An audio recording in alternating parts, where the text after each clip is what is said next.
अस्सलाम वालेकुम everyone, welcome to vocabulary way you learn English with easy lessons. आज के लेसन में हम ये दो इंपॉर्टेंट स्पोकन इंग्लिश के स्ट्रक्चर्स पढ़ेंगे, remember to plus V one and remember plus वी4। समझेंगे कि इन दोनों स्ट्रक्चर्स में क्या डिफरेंस है।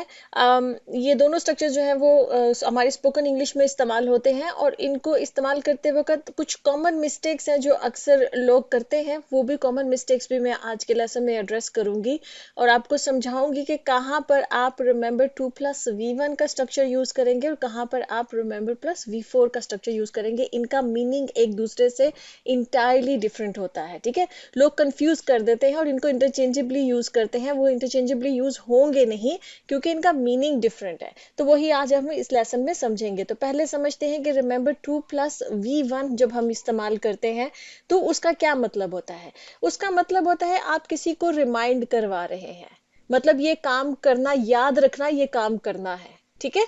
जब आपने किसी को ये कहना होता है ना कि ये काम करना याद रखना, ठीक है, किसी उसकी ऑब्लिगेशन हो सकती है या आप उसको जस्ट एक रिमाइंडर दे रहे हैं कि भाई ये काम करना भूलना नहीं है, अगर मतलब दूसरी सेंस में मैं आपको बताऊं तो वहां पर हम रिमेंबर टू प्लस वी1 इस्तेमाल करते हैं। अक्सर स्टूडेंट्स पूछते जब मैं वी1 वी2 वी4 यूज करती हूँ तो पूछते क्या मतलब। वी1 का मतलब ये है कि वर्ब की फर्स्ट फॉर्म जो होती है, ठीक है, जो जिसको बेस फॉर्म भी बोलते हैं, उसको हम वी1 बोलते हैं। अब इसका जो सेंस बनती है वो क्या बनती है, फ्यूचर एक्शन की।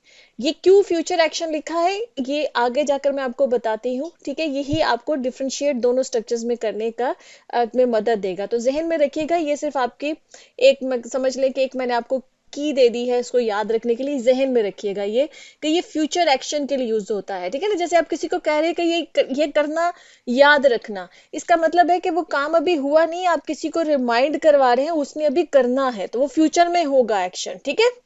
लेकिन पास्ट में भी कुछ सेंस में हो जाता है, बताती हूँ मैं, कंफ्यूज नहीं होना है, ठीक है। सिर्फ इसको जहन में रखना है आपने। जैसे कि ये पहला सेंटेंस है, please remember to lock the door when you leave. कोई घर से जा रहा हो तो अक्सर हम कहते हैं ना दरवाजा बंद करके जाना, याद रखना दरवाजा या भूल ना जाना दरवाजा बंद करना, ठीक है। इस तरह से हम सेंटेंसेस बोलते हैं। तो उसका मतलब उसको आप इंग्लिश में ऐसे बोलेंगे कि please remember to lock the door when you leave, कि जब तुम घर से निकलो तो दरवाजा लाजमी जो है वो बंद कर लेना। मतलब याद से, जिसको हम कहते हैं ना याद से बंद कर लेना, मीन्स इसमें इंप्लाइड क्या है कि भूल ना जाना दरवाजा जो है वो लॉक करना, ठीक। इसी तरह से जैसे ये है कि did you remember to call your grandmother yesterday. मैंने आपको कहा कि फ्यूचर एक्शन तो मैंने बोला है कि इसको सिर्फ आपको याद रखने के लिए है, लेकिन ये पास्ट के लिए भी इस्तेमाल होता है। लेकिन पास्ट के लिए इस्तेमाल होता है किसी से सवाल करते वक्त, क्या क्या तुम्हें याद रहा ये काम करना, ठीक है। इस सेंस में भी ये स्ट्रक्चर इस्तेमाल, जैसे ये है कि did you remember to call your grandmother, या किसी को भी, ठीक है, यस्टरडे के क्या तुमने कल याद से अपनी ग्रैंड मदर को कॉल कर ली थी, मतलब तुम भूले तो नहीं थे, क्योंकि उसने करना था। एक ऑब्लिगेशन, मैंने आपको कहा ना कि कोई चीज है जो किसी इंसान ने करनी हो और हम उसको रिमाइंड करवा रहे हैं कि भाई ये कर लेना लाजमी, भूल ना जाना, या तुम्हें याद रहा कि तुमने ये किया है, ये कर लिया, तुम भूल तो नहीं गए हो। इस सेंस में जो है ये स्ट्रक्चर यूज हो। जैसे कि I must remember to buy milk on my way home, ठीक। अक्सर ऑफिस से निकलते वक्त अक्सर कहते हैं कि भाई हाँ मुझे याद है, मुझे मुझे ये चीज याद रखनी चाहिए कि मुझे घर वापस जाते वक्त रास्ते में फलां चीज खरीदते हुए जाना है या लेते हुए जाना है, ठीक है।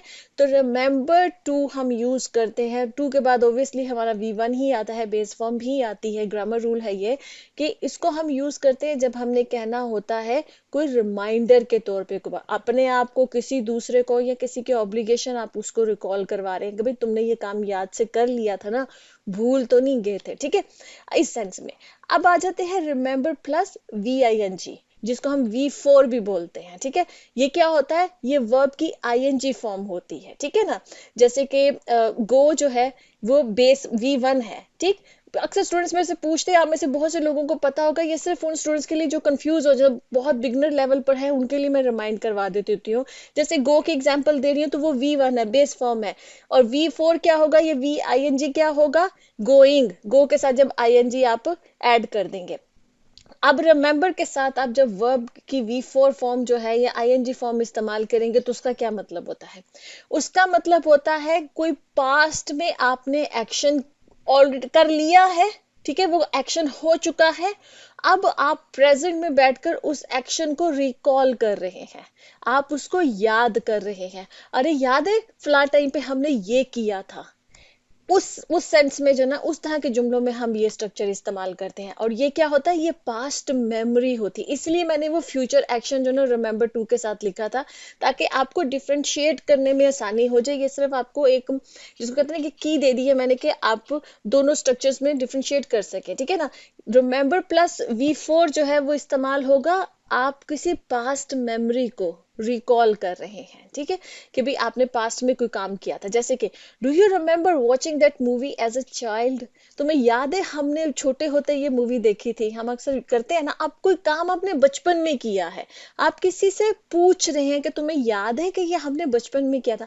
अब यहाँ पर ये नहीं होगा do you remember to watch that movie, ये नहीं होगा, do you remember watching that movie होगा। मतलब रिमेम्बर के बाद में आने वाला जो वर्ब है उसकी हम आईएनजी फॉर्म इस्तेमाल करेंगे। फिर ये स्ट्रक्चर हमें ये इंडिकेट करता है कि अब हम कोई पास्ट मेमोरी को रिकॉल कर रहे हैं। जैसे ये शी रिमेम्बर्स विजिटिंग पेरिस इन 2015, ठीक है, उसको याद है कि वो पेरिस गई थी 2015 में, ठीक है ना। 2015 में एक एक्शन हुआ, अब बैठकर वो उसको रिकॉल कर रही है, ठीक है। इसी तरह से जैसे कि we remember dancing all night at the wedding, आप कोई वेडिंग हुई पास में और आपने बहुत फन किया, सारी रात डांस किया, अब आप बैठे दोस्त जो है वो उसको रिकॉल कर रहे हैं कि याद याद है उस शादी पर हम सारी रात नाचे थे, ठीक है, जो भी आपने फन किया हो, या ट्रिप पे हमने कितना मजा किया था, ठीक है। तो we remember dancing all night, remember के बाद जो है वो जो डांस है उसकी हमने आईएनजी फॉर्म इस्तेमाल की है। ये फर्क होता है दोनों स्ट्रक्चर में। कॉमन मिस्टेक्स क्या होती हैं, जैसे ये she remembers to meet him in 2020, ठीक है, उसको याद है कि वो 2020 में मिली थी। अब हम ये पास्ट मेमोरी रिकॉल कर रहे हैं, तो ये सेंटेंस इनकरेक्ट हो जाएगा अगर आप रिमेम्बर टू इस्तेमाल करेंगे। आपको इस सेंटेंस को बनाना है जब भी पास्ट मेमोरी रिकॉल करनी है, she remembers meeting him in 2020, ठीक है ना। आपने उसके साथ जो आने वाला वर्ब है उस रिमेम्बर के बाद वो आईएनजी फॉर्म में इस्तेमाल करना है। ये एक कॉमन मिस्टेक है जो अक्सर लोग कर देते हैं, जैसे कि रिमेम्बर टेकिंग योर कीज, ठीक है। अब इसमें समझे कि इस सेंटेंस के अंदर आप सेंस क्या देना चाह रहे हैं। इस सेंटेंस के अंदर आप किसी को ये कहना चाह रहे हैं कि जाते वक्त अपनी याद से अपनी चाबियां ले जाना। अब इस सेंटेंस में आप जो है remember to take your keys जो है ये करेक्ट होगा, क्योंकि यहाँ पर आप वो एक्शन अभी हुआ नहीं है, अभी फ्यूचर में होना है। आप किसी को ये नसीहत कर रहे हैं कि भाई तुम्हारी ये ऑब्लिगेशन है जाते वक्त जो है ना चाबियां साथ ले जाना, ठीक है। तो वहां पर अब ये पास्ट का एक्शन हम रिकॉल नहीं करें, आप किसी को नसीहत करें कि भाई जाते वक्त चाबियां साथ ले जाना, मतलब भूलना ना, ठीक है। तो वहां पर हम क्या करेक्ट सेंटेंस बोलेंगे, remember to take your keys, ठीक है। ये कॉमन मिस्टेक्स हैं जो कि जहन में रखनी है। अब ये कुछ एक्सरसाइज है, ये 3 सेंटेंसेस है, आप इसको सॉल्व कीजिए कमेंट सेक्शन में, ताकि आपको अंदाजा हो कि भी आपने जो कॉन्सेप्ट है उसको सही तरीके से ग्रास्प किया है कि नहीं किया है, आपको अंडरस्टैंड हुआ है कि नहीं हुआ है, ठीक है जी। ओके जी, I will see you next lesson. अल्लाह हाफिज।